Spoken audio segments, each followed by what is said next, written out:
To be the quarterfinals matchup, ladies and gentlemen. You are tuning into Summoner's Rift Amateur Cup, sponsored by UCG and Raid Call on top of Cybersports. If you guys want to check out all the brackets and how these teams got here, once again, those brackets are available at cyber-sports.net. My name is Optimus Tom, casting the quarterfinals matchup. This is a best of one between General Proxy and Acerbic Revolution. My good old buddy Forecourt Jester is going to be taking the semifinals into the finals for best of 3 matches for you guys right after this one. So stay tuned. We have plenty more League of Legends on our plate for you summoners as the night goes on or grows young. We do see now on the loading screen, my favorite part about every single game, of course, is the skin war. Armor of the 5th Age Taric and Subterranean Nautilus coming out from General Proxy, whereas Acerbic Revolution has their Hex-Tech Anivia, and that is about it. Oh, I'm sorry, they also have their Safari Caitlyn. So 2-2 apiece. That usually means that if one team doesn't clearly win the skin war, that we decide to go into the actual match on Summoner's Rift and play it out that way to see who's going to advance to the tournament. And just like how sad Amumu looks. He's like, I don't even know what he's doing. I guess he's like using his bandage powers, which procs magical waves to shoot out from his hands or something. But he just looks sad regardless, and Caitlyn just looks displeased with his sad behavior. I don't know. But we have a little bit of time before the rest of the summoners load into this game. Looks like Zexber is a little bit behind there in his loading. That's okay because issue 55 is also a little bit behind. But ladies and gentlemen, once again, a big shout out to UCG and Raid Call for sponsoring this tournament. Cybersports for really compiling everything together, having the tournament hosted on their own website. Of course, inviting myself and Forecourt Jester out here to cast. It's always an awesome thing to come out and cast. And I don't really get a chance to solo cast anymore, so it's a really awesome thing to see. Hopefully you guys will follow myself and Forecourt Jester. We had ourselves on screen. He's Forecourt Jester. I'm at Optimus Tom if you guys want to follow us on Twitter. Of course, we post very, very interesting things dealing and not dealing with League of Legends. But as we're getting the summoners loaded in, we'll be getting into the game of the quarterfinals. Once again, this is General Proxy is going to be your blue team, whereas Acerbic Revolution is going to be your purple team. Once we get into colorblind mode, it'll be red. Don't worry, ladies and gentlemen. It'll be a lot easier for everybody to see the game when we get into the actual Summoner's Rift screen. Just looking around, ooh, interestingly enough, I want to point out that Caitlyn does have Cleanse, which means that she's going to have a little bit of defense against the crowd control from General Proxy, but looking at the crowd control in General Proxy, it's ridiculous. Nautilus, of course, has about 3 or 4 forms of crowd control in and of himself. Riven has an AoE stun. Cassiopeia is going to have an AoE stun with her ultimate. Taric is going to have a targeted stun with his Dazzle. That is a lot of crowd control that Caitlyn is going to have to try to contend with, and I don't know, is she going to be going for maybe a Quicksilver Sash in this game a little bit early to try to contest some of that?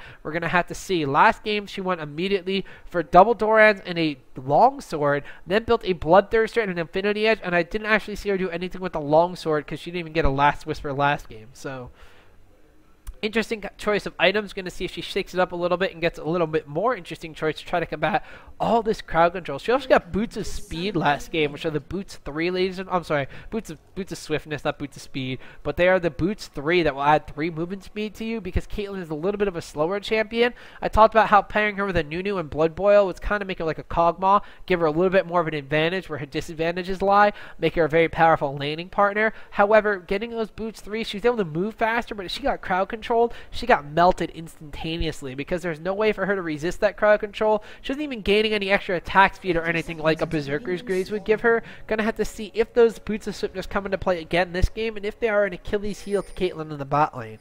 We are going to see, though, the rest of everybody here from General Proxy just kind of loaded into this bush. Taric is the last one in the party. Sorry, guys. I didn't know what shoes were going to match my outfit. Had to make sure I got my lucky hammer. Blah, blah, blah, blah, blah. So he does show up late to the bush party here. But they are going to potentially go and invade Amumu. Technically over here by himself. The rest of his summoners are over the wall. He's not going to start at wolves or anything either, is he?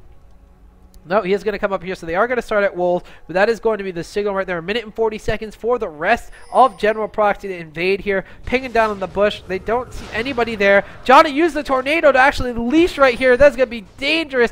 Nautilus actually going with Titan's Wrath first. Does not have the dredge line there. He wanted to go for a little bit of a safer jungle fallback pattern. So they are not looking for kills right here. They're just looking to invade. They're looking to steal away this blue buff from Amumu. And what is Amumu's reaction going to be? He is going to truck his little mummy body over to the red buff.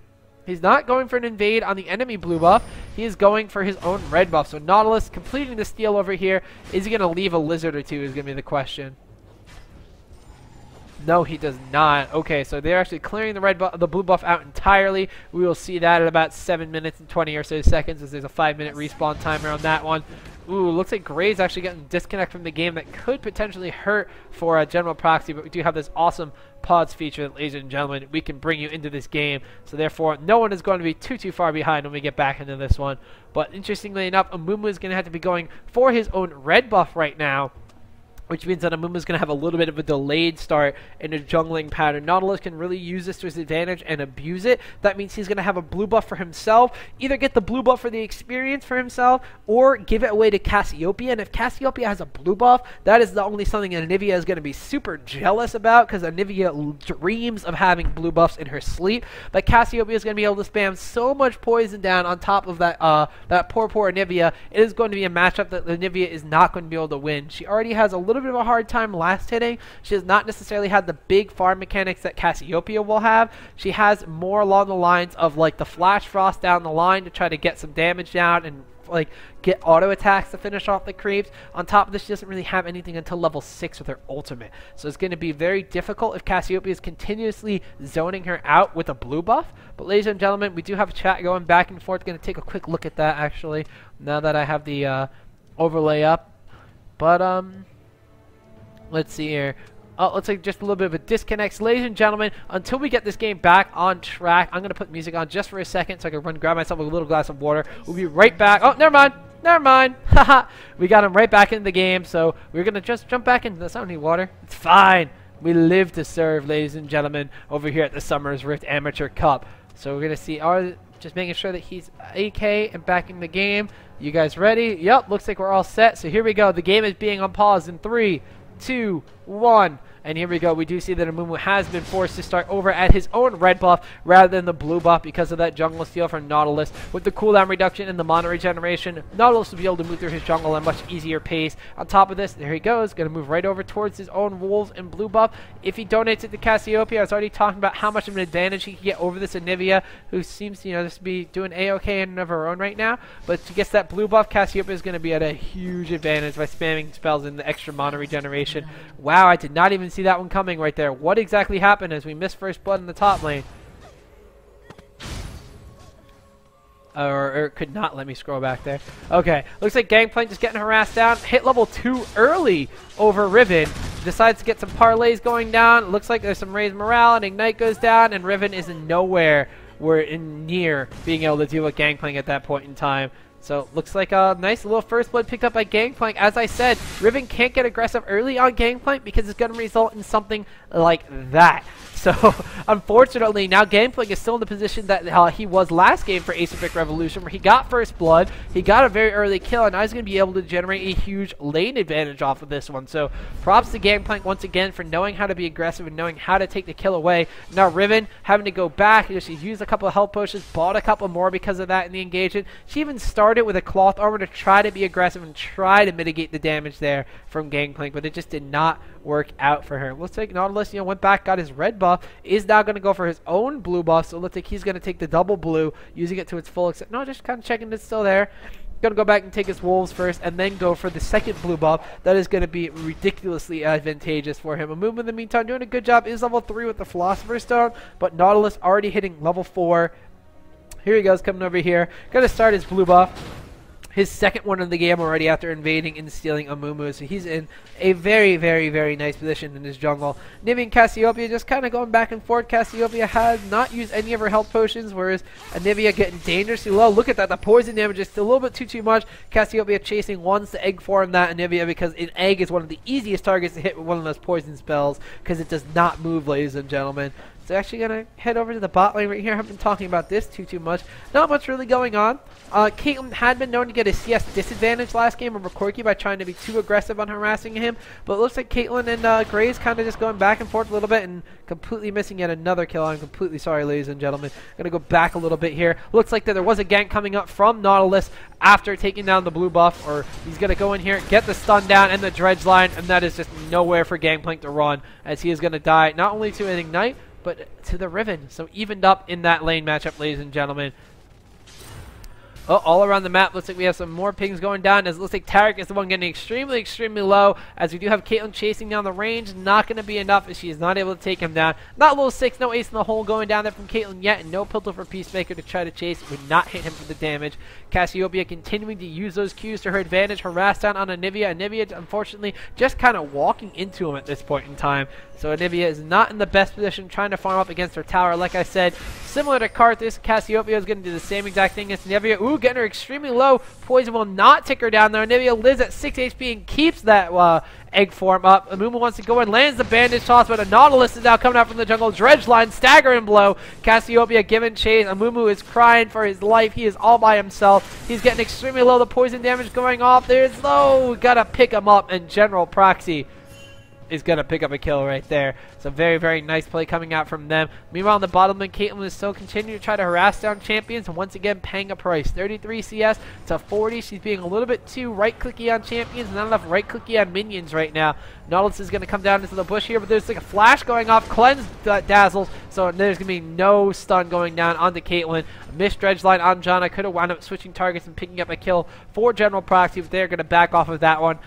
Just going to have a 2-to-1 advantage right now. Let's give them a slight, about 800 gold advantage in favor for them. Gangplank and Riven in the meantime, continuing the trade blows, bouncing off one of each other. Once again, Philosopher's Stone on Gangplank already, so he has a GP10, whereas Riven has gone for a Ninja Tabby off of the early cloth armor she got with those 5 health potions, and then picked up a Doran's Blade for some immediate advantage in health, damage, and life leech.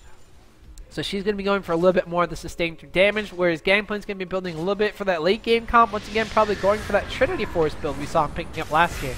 Nivea here trying to get Frostbite damage down, but she's just losing out in these trades right now. Cassiopeia is going to be spamming down that E every single time she casts it with a poison target is poison, and then casting the Q whenever it's off cooldown. If Nivea is just trying to sit there and combo off, she's not going to be ducking and darting around, and Cassiopeia's just going to have a really easy target to press down. And Cassiopeia is doing a much better job of harassing this Nivea around in lane than even that Karthus was last game. Pings in the bot lane show that the General Proxy team is going to be kind of moving around by Dragon over here, and maybe potentially going for this, or they know that this blue buff is coming up relatively soon, and Amumu has already taken it. So just a little slow on the uptake right there. Amumu was able to get away with his own blue buff this time around. Nautilus wanted to go for the counter jungle on that before even enlisting the help of the bottom lane for that one, but Amumu had already taken it. So nice heads up play taken as soon as it was up by Amumu. Now they want to go in. There's the AoE slow. There's the wall. There's the frostbite, but a nice ultimate from Cassiopeia. Nivea is going to get egged in this fight, and now the Nautilus once again. Amumu, this is all too familiar. Gangplank ultimate is going to come in just a little bit too late as a kill is net there, and now Cassiopeia is the one with the enemy's blue buff, and that is very awesome because her blue buff was not coming up for a very long time. Nautilus did take it through his trip to the jungle. He stole this blue buff, he took this blue buff, and now giving away the enemy a blue buff to Cassiopeia. That is insane because there's no way that Acerbic Revolution can even try to counter jungle away a blue buff from General Proxy at this point in time. There's just none on the map. Riven coming down from top lane, meanwhile, gonna surprise that Anivia. Anivia no egg form, of course, because Cassiopeia chased her down before, and that is another kill going to General Proxy. They are completely lighting it up right now, folks. 11.3k to 9.5k, 4 kills to 1 advantage in their favor right now, and they are looking very strong. Dazzle goes off from Tarek right there. Caitlyn does not have the cleanse up right now. Ultimate from Graves, that is a lot of damage going on. Smokescreen will not finish them off. That is going to be too much healing coming out from those health potions, I suppose, as Caitlyn is going to live to last another day in this fight. So Graves wanted to get aggressive, saw potential for a kill. Cleanse was down. Caitlyn got very low. Ooh, actually kind of interesting enough, recalling in this bush where Nautilus was kind of like floating around, and unfortunately not gonna come anything of that. Caitlyn nearly needs to go back, and she's gonna wind up buying. Actually picking up the double Dorans that we saw her pick up last game, and a Vampiric Scepter. That is the kind of item I want to see her getting. Graves in the meantime has his own double Doran's Blade in addition to a couple of health potions. So relatively the same build on those two champions. Cassiopeia continuing to get aggressive, maybe a little too aggressive. Has to flash out of tower range right there. So that is a note to take right there if you are the red team's Amumu, that your enemy AP has used their flash, and here he is just kind of lurking around. He wants to go in here. Cassiopeia is actually going to place the ward, run into Amumu. There's the bandage toss. Tantrum goes down. Despair is all around, and no Nautilus magically popping out of nowhere right now. That Amumu with red buff is going to slow. Actually pops the flash and walks away. What is that? Amumu not getting the last hit there. Cassiopeia living by purely luck right there. Bardo, that is not what you want to do. And Zephyr, that is not what you want to do. So letting Cassiopeia walk for free. What nice guys they are in Asymbic Revolution, but it's not how they're going to win the game. Now the tables have turned on gameplay, as once again that Riven has been able to get aggressive on him. Double Dorans, Vampiric Scepter, a little more sustained. Ninja Tabby, look at the damage now. There's the key strike. Gangplank is not going to be able to eat oranges forever. It's actually on cooldown already. So that is why Riven is able to run in here and just basically get free harass right now. So continuing to just roam around after this. And it looks like Amumu going back, picking up a blue, red buff, or is that he just still had the same one? Nope, he actually, yep, he has the same one right there. So not picking up red buff, just going over there and clearing the Golem camp. Has Catalyst the Protector on the Anivia. Taking a quick look at Cassiopeia over here. She actually going for the Doran's Rings and Sorcerer's Shoes, going for a little bit more damage and magic penetration. Nautilus is coming up in this top lane here, potentially going for a gang.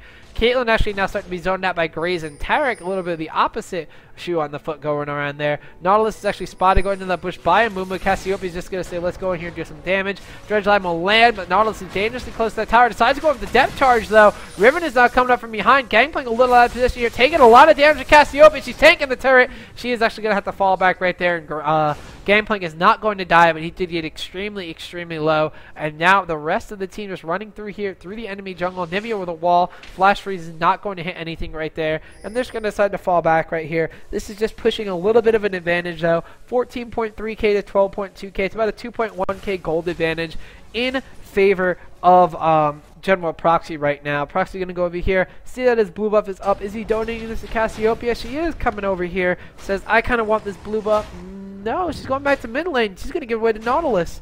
So Proxy going to continue his little bit of a level quest in the jungle right now. Actually, he's holding on to it. Cassiopeia is going to try to take it. Meanwhile, in bot lane, we see Janna getting extremely, extremely low. And an engagement between her, Graves, Tarek, and Caitlyn. Cassiopeia secures the blue buff over here, so she does now have that to her continue her harassment down upon Anivia. Top lane, once again, Gangplank now going back to heal. Has a little bit more life, but we're going to see if Riven lets him have it for much longer. Doesn't look like she's going to. Broken Wings combo going down, barely staying out of tower range. Of course, that Grog Soak Blade, in addition to the Phage he has now, is of course going to slow her down. That could be deadly if she overextends. Cassiopeia with an ultimate from the bush. Bushes don't do that. And Nivea, you have to be very careful. She gets ignited. She gets poison down on her. And she is not going to pick up that blue buff. Nautilus actually coming in. Amumu's going to continue trying to take it down. Caitlyn's actually going to seal the deal so the enemy team can't get it.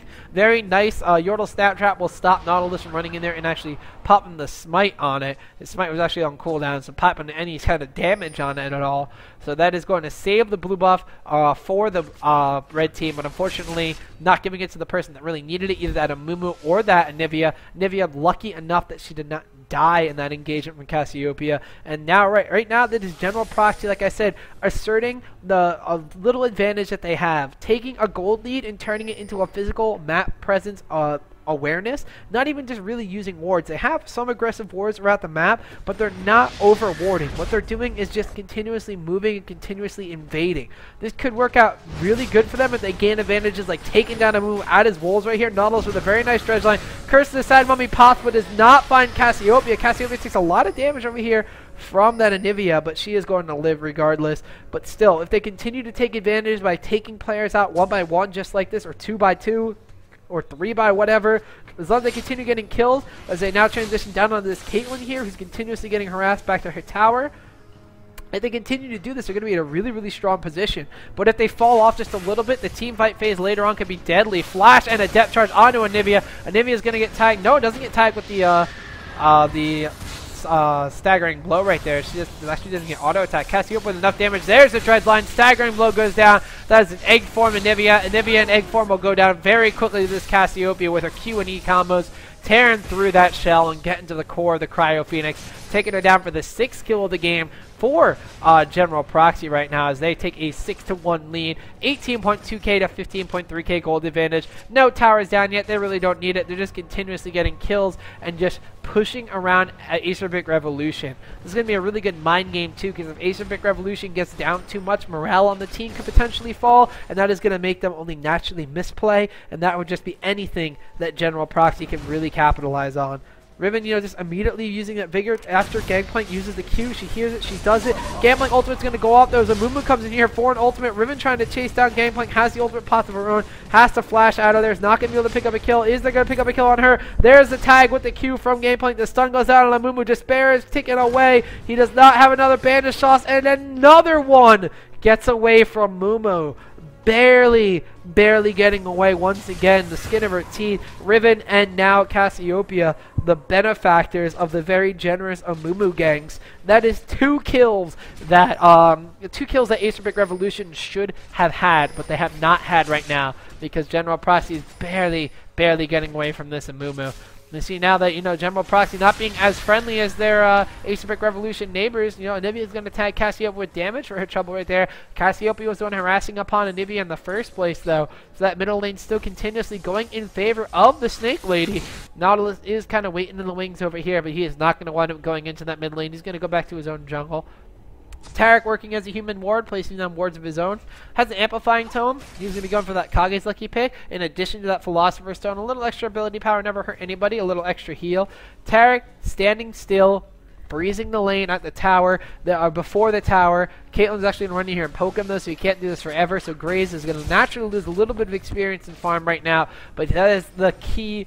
So there's the key line to a good support character. Taking damage and tanking minions for your range carry to get ahead, to continue farming, to continue gaining advantages in the lane. That is golden right there. We can even take a look at the CS right now. 92 for Caitlyn, 127 for Graves. Once again, Caitlyn a little bit more harass-oriented rather than last-hit oriented, and it's really showing right now as Graves with his buckshot clearing wave potential. Really rising above the Piltover Peacemaker of Caitlyn, as she just is not using it to farm, she's using it to harass. It's not working out for them right now. She has 0 kills. Gray's getting harassed upon, meanwhile, by Riven. Looks like Amumu's going to come in for a gank once again. Is this going to be a repeat of last time? Mumu popping the tantrum. Vigor goes down from Riven, pings all around. Someone help me, someone help me. Riven is not going to be able to get out of there. Broken Wings going down. Is she going to survive? No. Tag to the parlay. Riven will actually fall right there, but the rest of the team is going to prompt a dragon for this, and that is probably why she ran back into the tower to distract the enemy team. The smite is in the top lane. That means that the rest of the blue team here are going to pick up a relatively safe dragon. It was a 4 versus 3, even if Acerbic Revolution engaged upon them there, and they cannot win that fight right now. They are behind by about 3,000 gold after that dragon. They are down by 4 kills, and I don't think they have a timer on this right here, but they were waiting around by the blue buff just to see if it was there. Caitlyn and Janna pushed so far, and here comes the gank squad. It looks like everybody did they actually look over a ward or walk towards that bush? I don't know, but Nautilus is splitting off to go after Janna. It's a Nautilus and Tarek chasing down Janna. Are they going to have enough damage? Flash goes off. There's the stun. Janna ultimate the pop and disposition absolutely everybody. Depth charge goes out though. They are not done. They are tower diving. Gray's ultimate right there. And that is an exotic bear picking up a very nice kill as the support sacrifices herself for her range carry to live. Another telltale sign of a good support. But I don't know if the range carry runs back into the gank squad. That is going to be a support for absolutely nil, as it looks like a dredge line is not going to land. Cassiopeia in the meantime getting those harassments down on Anivia. Anivia's harassed, not hurting Cassiopeia as much anymore. Does have a haunting guys for a little extra ability power on top of magic penetration. And health, of course, so she's going to be having a little more health to trade in this engagement with Anivia. Anivia does have a Catalyst and Protector and a Chalice of Harmony, though, so she's getting a little bit more magic resistance to play against this Cassiopeia, in addition to her own health and mana. We'll be picking up a Rod of Ages, which will only continue stacking those advantages as the game progresses. Gangplank going for that Trinity Force, has a Sheen to his name and a Phage. Riven, in the meantime, going for a very quick Bloodthirster, has 2 Doran's Rings and the pieces for Bloodthirster in her inventory. Graves, on the flip side, has already farmed himself up to a BF Sword and a Vampiric Scepter, in addition to his double Doran's Blade and Berserker's Greaves. Caitlyn with relatively similar items, but is only stocked with the Boots of Speed rather than the Berserker's Greaves. Janna, on the opposite side, has Philosopher's Stone and Heart of Gold. As we motion over to Tarek, who just went back, picking up his Kage's Lucky Pick and a handful of wards like a good support. On the side of the junglers, Nautilus already with a Heart of Gold and his Philosopher's Stone. An additional Ruby Crystal, I'm assuming, is going to be turned into a Kindle Gem. Meanwhile, in the top lane, the other jungler is ganking down here on Riven. Gangplank ultimate, Amumu ultimate. Continue to try to press advantages against this Riven. Give their Gangplank the lead that he had last game. Bardo will be actually picking up that kill right there over Red Zero Fighter. So Gangplank not getting a kill, but getting up an assist. He's still 2-1-1. Mid lane, in the meantime, Anivia getting really, really low. Will not die there. Cassiopeia saying, you've done this to me a couple times. I'm going to let you live with that one. Or maybe I just didn't realize that my poison ran out. So Cassiopeia barely not getting a kill on Nivea right there. Amumu in the jungle has picked up Boots of Mobility to try to increase his gank potential, as he was behind in the jungle early and therefore behind in his ganking and his levels and everything. Caitlyn in the bottom lane taking a lot of damage from Graze and Tarek, but it looks like she's going to be able to get out of there A-OK. I'm getting a little bit of a movement speed boost right there from some